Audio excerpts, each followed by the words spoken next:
If you've been diagnosed with an autoimmune condition, you've probably tried doing some research on your own.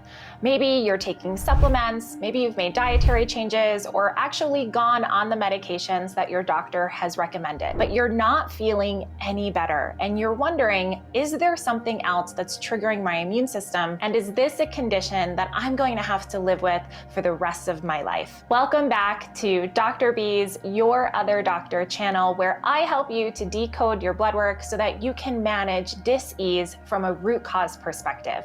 I'm Dr. Britnei Arts. Let's get started. You didn't just wake up one day and your immune system decided to turn against you.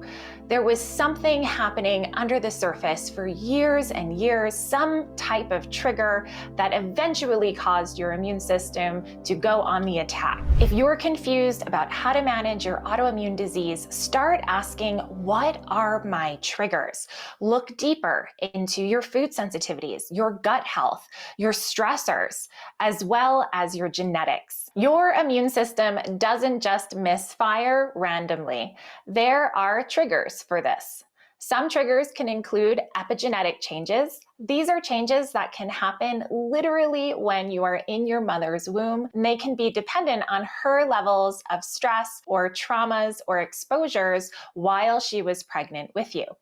If you were born and you didn't have an autoimmune condition, and this is something that built up over time, places to look would be chronic viral infections. A really common connection between autoimmunity and viral infections is actually the EBV virus, or mononucleosis, which most of us are exposed to when we're in high school. Leaky gut and food sensitivities, that type of inflammation, since our gut is our second brain, can actually cause genetic changes and epigenetic changes.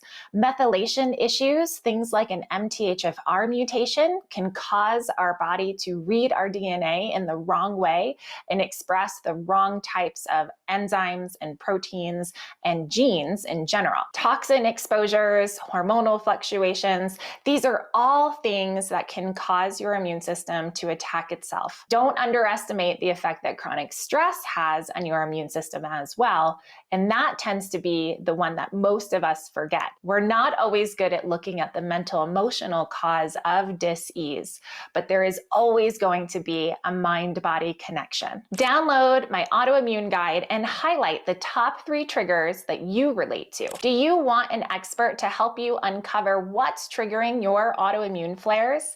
Head over to yourotherdoctor.com for a free evaluation so that we can get started getting to the root cause of your dis-ease. You don't need to suppress your immune system. You just need to identify what's triggering it. Lasting relief or remission comes from identifying as many triggers as possible so that you can live an uninflamed and untriggered life in the future. I always recommend that you just start simple. Identify as many external and internal stressors as you can, reduce inflammation by cleaning up your diet, and try improving the quality of your sleep by practicing sleep hygiene, like leaving your phone outside and not watching TV before bed. Autoimmune disease is not a life sentence. Yes, once you have positive antibodies, there is always the potential for flaring your immune system.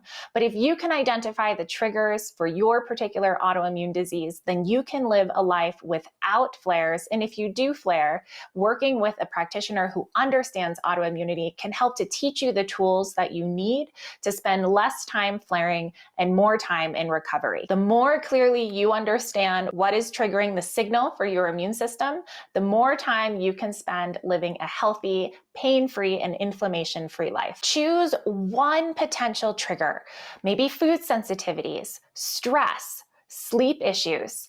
Identify those and make it a point this week to try to make some positive changes in the right direction. Trying to figure out autoimmunity on your own can be really overwhelming, and there's a lot of information out there. I want you guys to have a path to wellness that isn't so confusing. Go ahead and check out my website, yourotherdoctor.com, and head over for a free evaluation so that we can get you moving toward wellness as quickly as possible. What do you think your top autoimmune trigger might be? Is it stress? Is it gut health or something else? Leave it in the comments below.